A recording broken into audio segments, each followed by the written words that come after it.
Good morning and welcome to another conversation with Mose. And as always, I pray life is treating you well wherever you are in the world and that you're one day closer to your dreams and prayers coming true. And of course, my podcast wouldn't be a podcast without a poem. And this poem is taken from my book, Call Me Junie, available now where books are sold. And this poem is called Drinking Again. One bottle of wine has become two bottles of wine. So I find myself slipping back in time to the numbness. No emotions or pain, just nothingness. One beer has become two beers. I find myself hiding away, drifting back into my past life, losing myself in my sorrows and my fears. I am fighting for my new life. I am a lost sheep, but I know Jesus will find me and guide me back to the flock. So they say. I am not alone. I am not alone. I am not alone. And trouble don't last always. Thank you for listening to that poem. I always enjoy sharing a good piece from my past and my present. Today's going to be a little different. I wanted to do something experimental, and I hope you guys will join me on this journey. I'm calling it Black Men Talking, and there's no pre-planned conversation. We're just going to talk about whatever's on our hearts, whatever's on our minds, whatever our soul wants to say. So I just kind of wanted to introduce something different. So I'm going to leave in everything. Like I said, I'm not going to edit it out. I want it to be raw and honest. As honest as we can be. But I really wanted to give you guys an idea of what I wanted to do. And I'm going to call my first guest. So be patient with me. And let's go.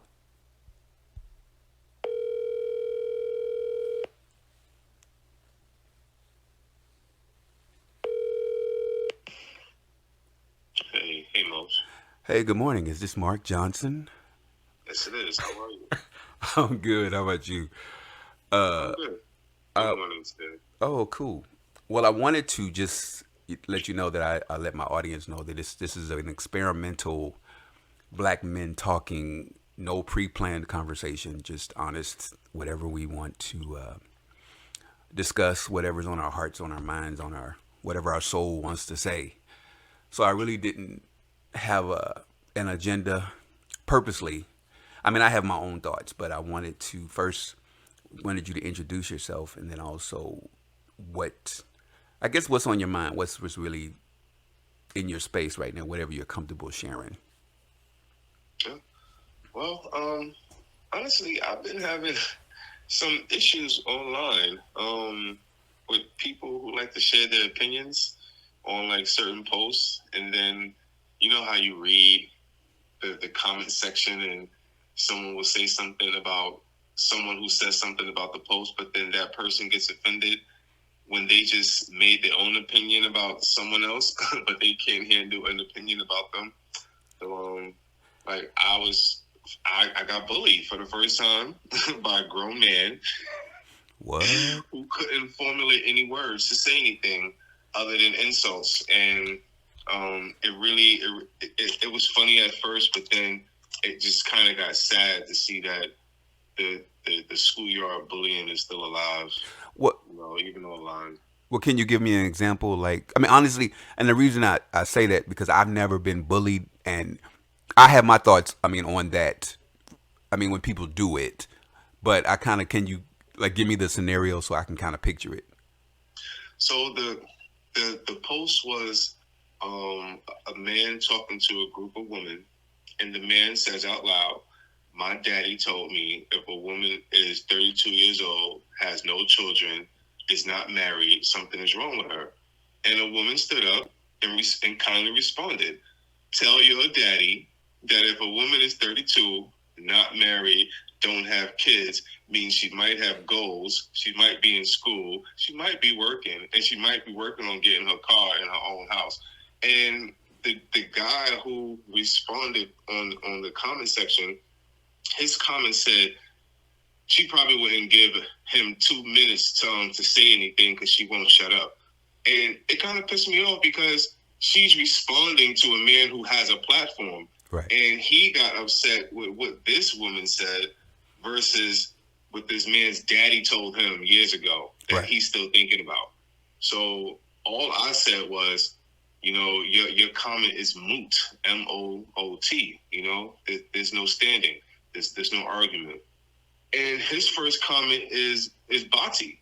And I'm like, okay, like where did that come from? Wow. So you're a man replying to a female online, and you get mad when another man says something to you. So all you can do is throw insults that you think might be hurting my feelings because those insults might hurt your feelings if you heard it said to you. Like I didn't get it. Right. And then he's just like this Muslim prominent. He believes in the prophet and this. And I'm like, yo, dude, you would not be respected by the prophet if you had a moment to talk to him because you don't respect women and you don't respect other men.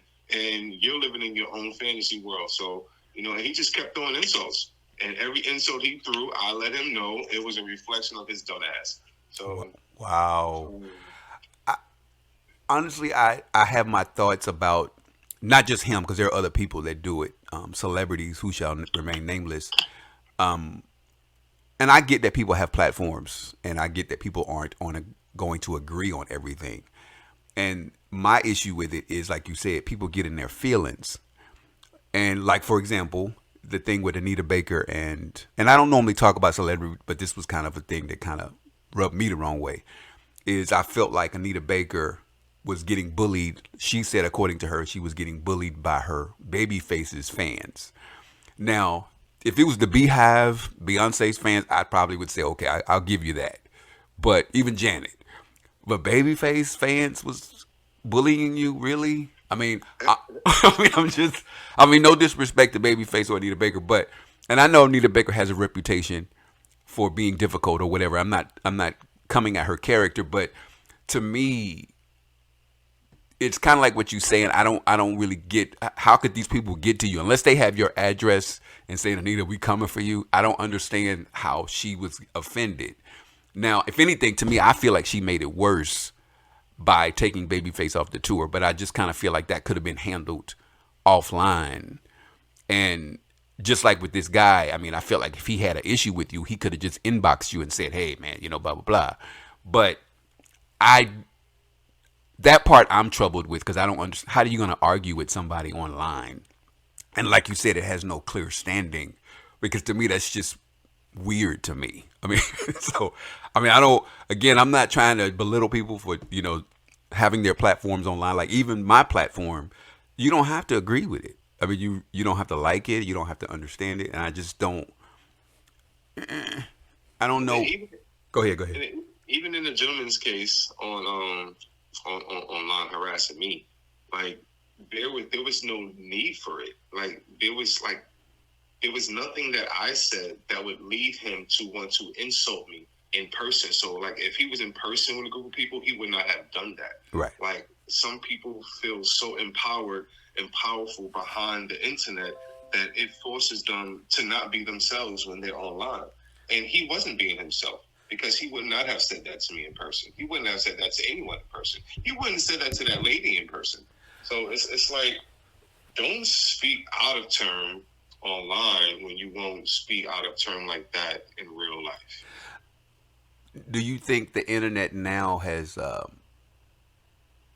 because I grew up before you did too, but I mean before the internet was popular, and I mean just to piggyback off what you just said about the people using the internet to hide behind, is it the world is becoming a little bit more impersonal in terms of social skills, personally, professionally, good, bad, or indifferent? Do you think it's helping people connect better, or is it just kind of widening the gap that people just aren't connecting things they would say online they wouldn't say in person? I guess is what I'm saying. I think the internet is great, and everything that you just said is where its potential could be. The downfall is that you have scholars and dumbasses Right. communicating with each other, and and what I mean by a scholar, someone who rereads what they're about to post, Right. versus someone who's typing in this post. Right. Like, I'm a rereader. I will edit my comment because I want it to look right. I want it to be proofread. Right. And there are people who just write exactly how they talk, and you can hear it when you read it online, and it's it's it's degrading to the conversation that needs to be had, because then you have people who start talking about things that don't refer to the topic at hand, that don't refer to the picture. It's just their personal opinion. And then the discourse that you actually want to have with people around the world is lost because you have idiots in between the conversations. Right. Right. So how did it end? Did you just kind of log off, or how Say that again. how did it end? Did you just log off, and how did it? No, I didn't log off. I made one statement to him about him and all of his insults, and how not one time I did insult him, and it shows his manhood and his insecurities, and insults he used against me. Just shows his reflection on himself. You are a feminine man who's afraid of yourself. I told him, you're probably gay. That's why you keep saying "bati man" on online so publicly, because you're so freely fluid. And like, after I dug into him, literally with words that he could understand and not understand at the same time, because he was dumb. Right. Yeah, he stopped. He stopped talking. Like, and then he tried to portray himself as being the upper hand, the upper kingdom man. Right. And his one phrase is, "You have this esocentric feminine quality of responding to me." And I said, dude, you keep saying and spewing these insults, but you're the one who's insulting me. Right. So if anyone is spewing the esocentric values that you're talking about, it's you. Right. You are disrespectful. You cannot have a discourse, but you feel you have the ultimate right to give your opinion about what a woman said to a man that his daddy told him 32 years ago about a 32-year-old woman. And the fact that you think that no one can say something to you online in this public forum is foolish. You're a foolish man. And that was my last statement, and he hasn't responded to that yet. Well, because you use the word bullying, is it because people can? Now, I'm just saying in general. When people say bullying, I mean, I get what you're talking about, but are people afraid that? Because I know if you Google certain people, you can get their address. You can say, okay, this is where that person. Not everybody, but I know. Are people afraid that people are going to show up at their? I mean, I'm just being honest. I mean, because it sounds like you were okay. I mean, going back and forth. I mean, clearly the guy was an asshole, but I'm saying in terms of, are people afraid that people are really going to show up and at their door and saying, "Oh, okay." I mean, are people afraid of that, you think? No, I don't think anyone should be afraid of that online, unless you're someone who has a page where you post where you live. Everybody knows your state. You take pictures in front of your building number. That's dangerous. You take pictures in front of your license plate on the car. That's dangerous. Those are things that we learned not to do, growing up, and sharing with people. So if people are sharing that online, then you leave yourself open to that. But I don't think people who do that actually talk on the comment section. It's people that actually want to have a nice conversation, and it's people who just want to troll. So right. I'm noticing that when I come across certain posts and I feel like I want to say something, I just shut up. I just don't say nothing anymore. But it was just that one comment that I saw him say about the lady. She needs to shut up so he could say something for 2 minutes. You clearly didn't see the positionality of the video, right. This man being the host, right, and this woman being in the audience. So he has the platform. For him to tell her that she needs to shut up for 2 minutes was ridiculous. Like, come on. That's like him saying the audiences in Oprah, they need to stop laughing and smiling and clapping and being joyful for 2 minutes. Oprah give out more cars. Right. Get out of here. and I have to be honest about, and I don't normally comment on anybody's, whether it's good, bad, or different. I normally don't comment one way or the other. But I did comment on something last week that really, it came up on my feed on, I think it was Twitter. It might have been either Twitter or TikTok.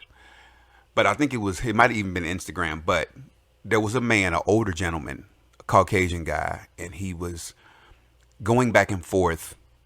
He's I guess a drag queen or a performer, and he was posting a picture of him non-drag, like he was as himself, older white guy, and then he was in drag. He was going back and forth, and he was saying, "People are scared to have me around their children. People are scared of me." He would go back and forth when he said they're scared. They're not scared of this, but this is the same. I'm the same person. So he was going back and forth, showing himself in drag and showing himself as a regular person, saying people are afraid. He didn't understand why people were uncomfortable having their kids and all this stuff around him. And he said some other things, but I didn't have an issue with him being a performer or being a drag queen or whatever. I didn't. But my issue was he kept saying that the police and I'm just like everybody else, and people want to make me out to be a criminal and all this other stuff. And being me, I just was like, dude. And I think I said, I can't not. I have no compassion for you. I mean, as a black gay man, feeling sorry for a white privileged gay drag queen. I mean, I just kind of was like, and I don't normally, and I felt a little guilty, but I didn't, because I feel like, are you seriously posting this? And again, I have nothing against transgender. I mean, it was just the way he was presenting it, and it rubbed me the wrong way. And maybe he caught me on the wrong day. Maybe I just was like, you know what? I got to say something. He didn't respond back, at least to my knowledge, but I wasn't trying to. It might have been a little singed to bully, but it hit something, and I don't normally comment on anything, but that particular moment I did. Any thoughts? I'm sorry. I mean, it happens. It happens. Like you said, I literally, I don't reply to people's comments. I only make my own comments. Right. And 95% of my comments are healthy comments, and people end up liking them. It's never ever against anyone that I say. But this one moment, I felt like I was listening to one of my female cousins, my lady cousins, reply to someone in the audience, and if I would have heard a man stand up and say, "Shut the fuck up" for 2 minutes so he can continue to speak, after he just gave the platform to someone in the audience, but this man in the audience don't want to hear a woman speak, that would have pissed me off. I would have said something in person. Right. So I felt so like I felt so determined to say something. Right. and that's my fault, because I had the urge. I had an urge to say something. I had a sweet tooth for the typing in that moment, and I did, and I kept it going because I felt like he was stupid. Go ahead, keep calling me out, keep saying insults. You don't know anything about me, but you feel the need to say these things. And then when you go to his page, he's this upright black Muslim guy. He respects nature in the world, and you're on here talking shit to women who give birth to the world.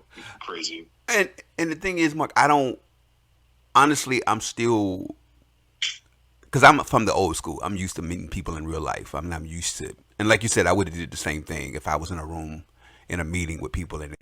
But I think my problem with the internet is when I am around people, I'm really trying to reconcile the people that I meet online. And I'm talking about professionally speaking, more so than, I'm not necessarily looking for new friendships, but I am networking and trying to meet people.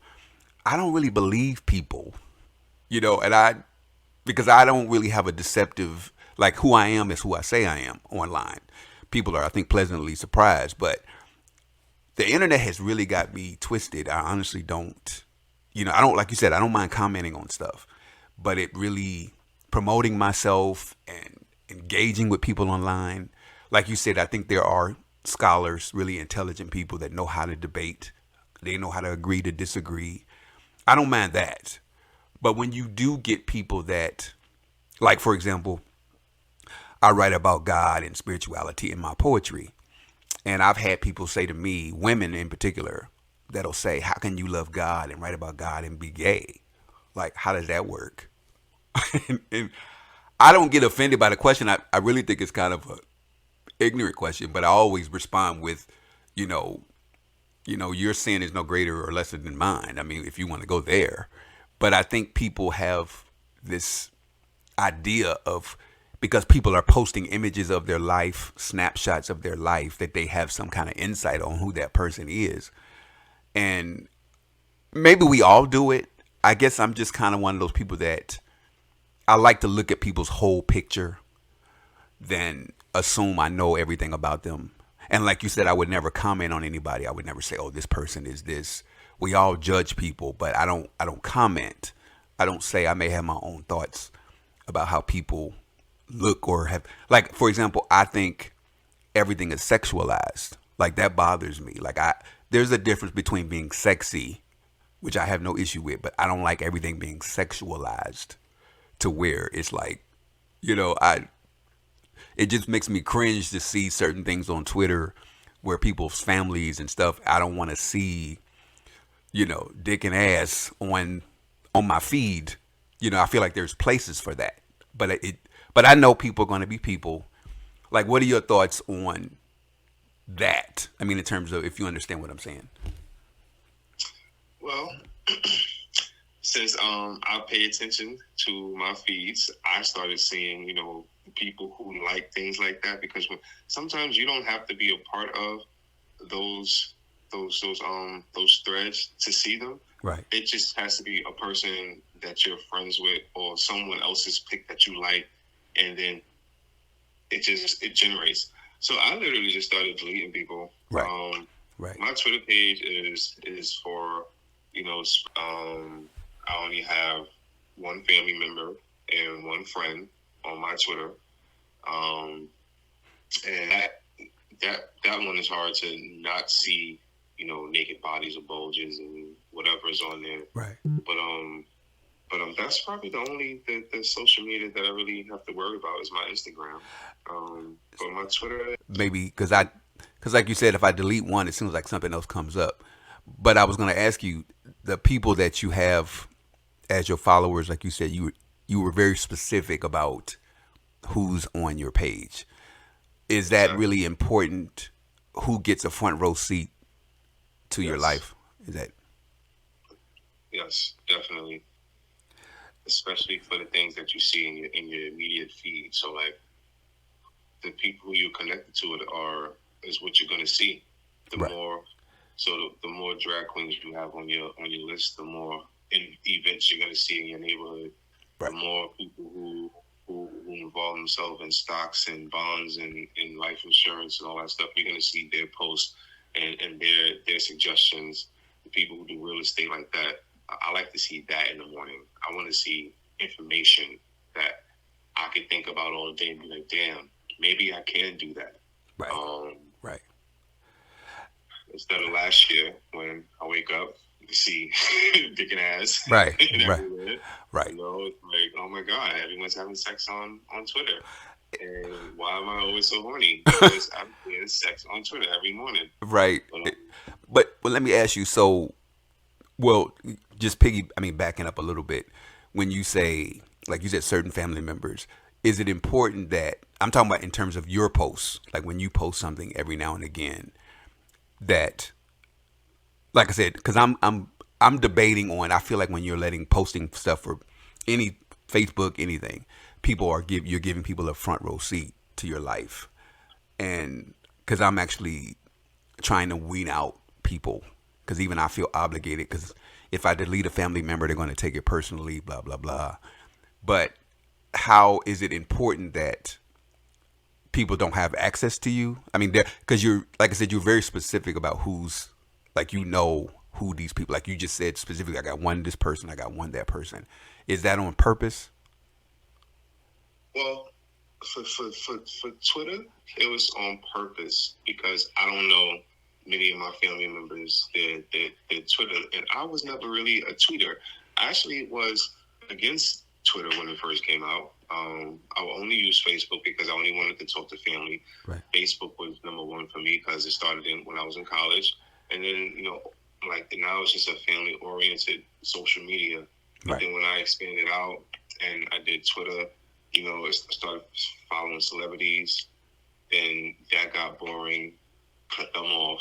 Right. And then I started following things that I was interested in, like ancient artifacts, ancient aliens, Right. ancient civilizations, things like that to see Right. on my feed. And then it just started expanding with whatever I wanted to gain knowledge on. Um, and the two people who are on my page are literally the two people that I speak to every week. So, and you're one of them.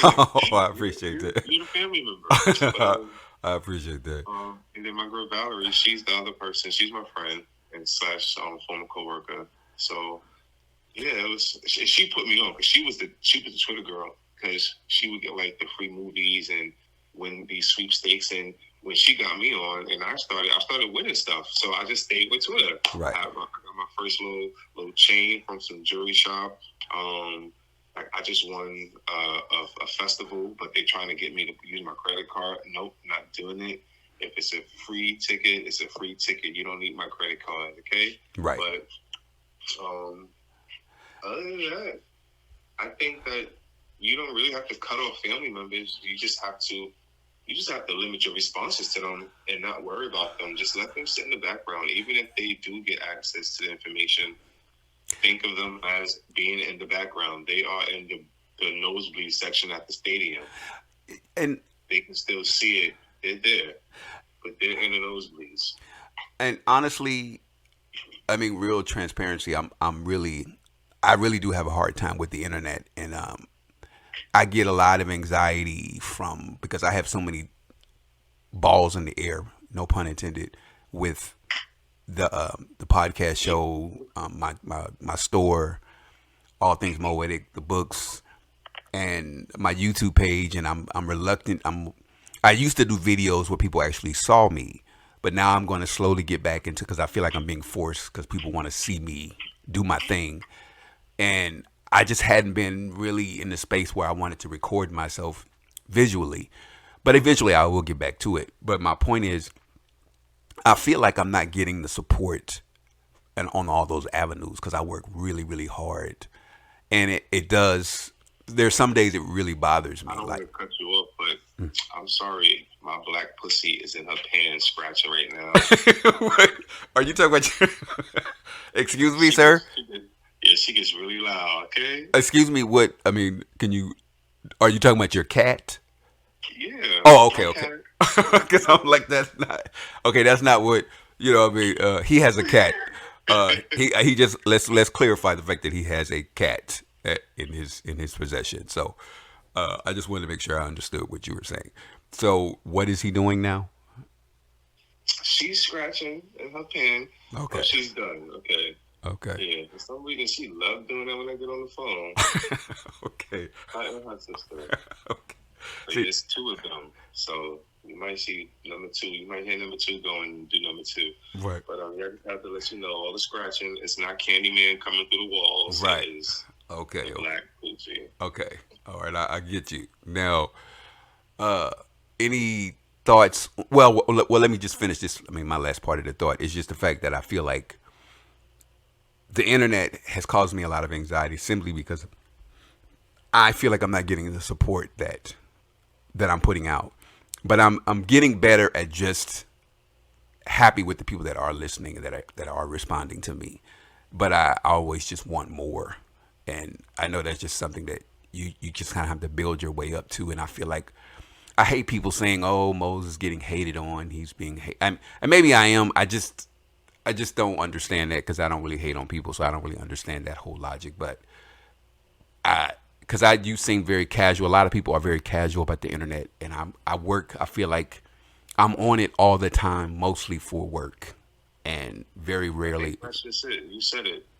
It's the anxiety of other people's opinions. You think highly of yourself, so when you see or hear something about you that may affect or contradict your own perception, it might affect you. It affects certain people, and then And then I think a lot of it is really support, because most people don't get support from the people that they want it from Right. when they're doing things online. Right. And it comes down to building barriers, which sometimes causes more barriers, Right. which causes more barriers. Right. But I think the hardest part to do is to ignore them and not let it affect you. And it's difficult when you're so connected to family and bloodlines and this perception of the things that you think is supposed to be in place for you. But honestly, Mark, the thing is, people don't say anything. I mean, I would love an opinion or a thought. I mean, sometimes I'll get different things from people, but it's like when I say something like about my cancer, or if I say something like, like something I want to say bad, I'll get likes and I'll get, hey, that's the blah, blah, blah. But when it comes to like the stuff I've really been pouring my soul into, no, it's like crickets. So I'm just like, okay. It's like, oh, if I post something, and sometimes I'll experiment and I'll post stuff on purpose just to see who responds to it. And I know this. and it's like, okay, are they gonna say something to this? Or are they gonna say something to that? And like, I posted a hospital picture a couple weeks ago, but it was an old hospital picture. So it was because I don't post hospital pictures, but this one I had a reason. And of course people comment, or they may like it or whatever, but it's just interesting. But if I post something about my store, something I'm selling, something I'm promoting, even if it's somebody else's product, music, whatever, crickets. And I know people see it. I mean, it's like, but I almost feel like they want you to post, like, even if I post something me and my partner are doing or something, it's just interesting, the stuff that people do comment on. If I say I'm heartbroken, I'm devastated, I'll get 100, probably 100, 100 likes, because it's like, oh my God. I don't get that. So, I don't get that. I saw something about somebody's, like, someone got hurt or some shit, and they had so many likes, and I was like, what the fuck did you like? right, What the fuck? right, and that's the stuff that gives me. And again, I'm getting better. I'm just. It doesn't keep me from doing what I do. It's just like even with this podcast. I mean, it's like, of course, you might get 3 listens or 3 whatever. If it's 3 people listen to it, that's wonderful. And I think I need to get away from the numbers, because I know I'm a numbers person, and it does cause me, and I take responsibility. I'm causing the pain, the self-inflicted. Nobody's worried about it but me. So it's something I'm actually trying to get better at, being okay with the audience that I'm building. So it's like for example, I've been working on my screenplay that, one day I'll do a podcast on that. But there was a gentleman, and I'm in a screenplay writing group, and he kept asking me what it was about. Like, what's your screenplay about? And I really am not giving that away. I mean, I'll just say my life in Atlanta in my 20s. That's all I say. And people want details. And the thing is, he got really persistent to where I just stopped responding to him. I'm like, dude, I'm not telling you my storyline. So it's just interesting. Like you said, people will come at you, but trying to build relationships online is really challenging for me, because I'm used to shaking your hand, hugging you, engaging with you in real life. So when most people probably think I'm antisocial online.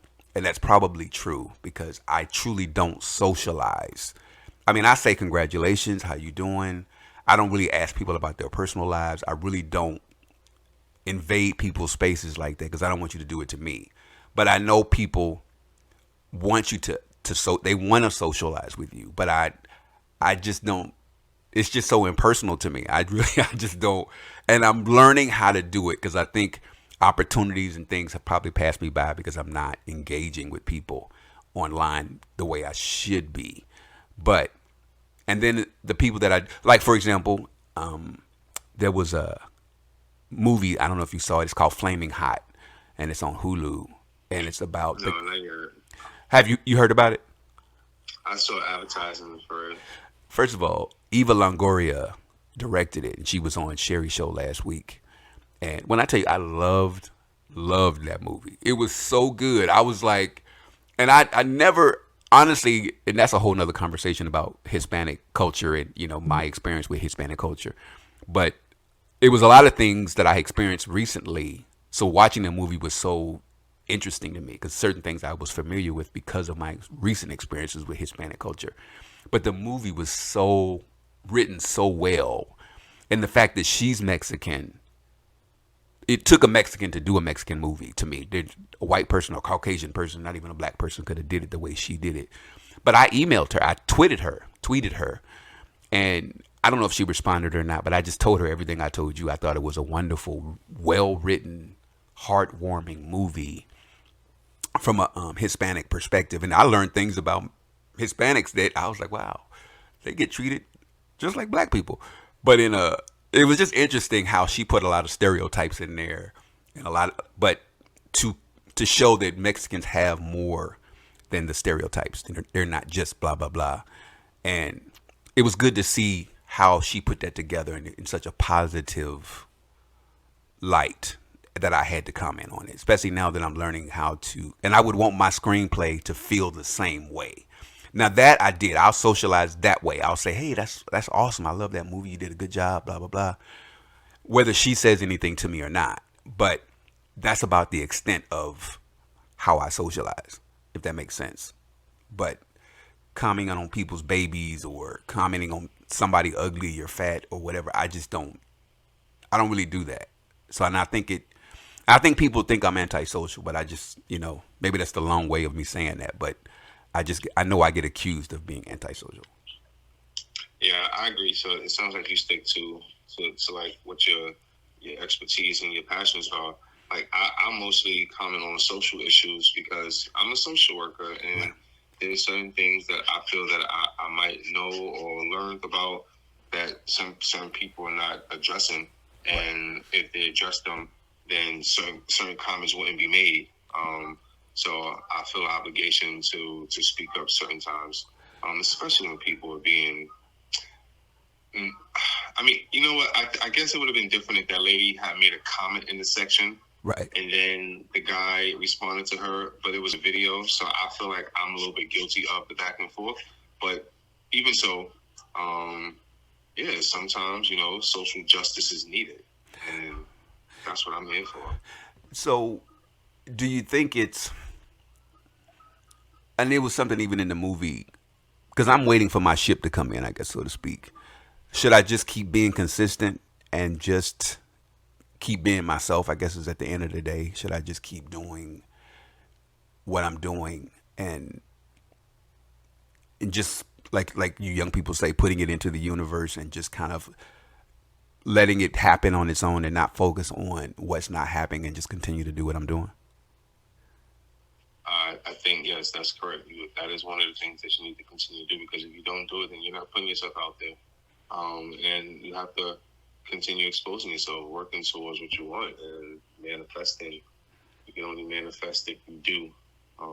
It's not all about the thinking part. It's about putting yourself, and it's about intercepting all of those thoughts that you think about, right. Being out there to intercept it physically. Right, exactly. Well, Mark, Mr. Johnson, Mr. New York himself, I want to thank you for having this conversation with me. I needed it. I needed to laugh too. I needed to, like I said, I'm experimenting, and I want this kind of platform, at least this particular section of it, to be a free space for people to just, specifically for black men, to just be themselves. And, just to be able to say whatever's on their mind, because I think that we're muted all the time, that our opinions don't matter, that our thoughts don't matter. And we really do have thoughts on just about everything, and everything isn't always. And we're not angry. We're not all angry. We're not all uptight.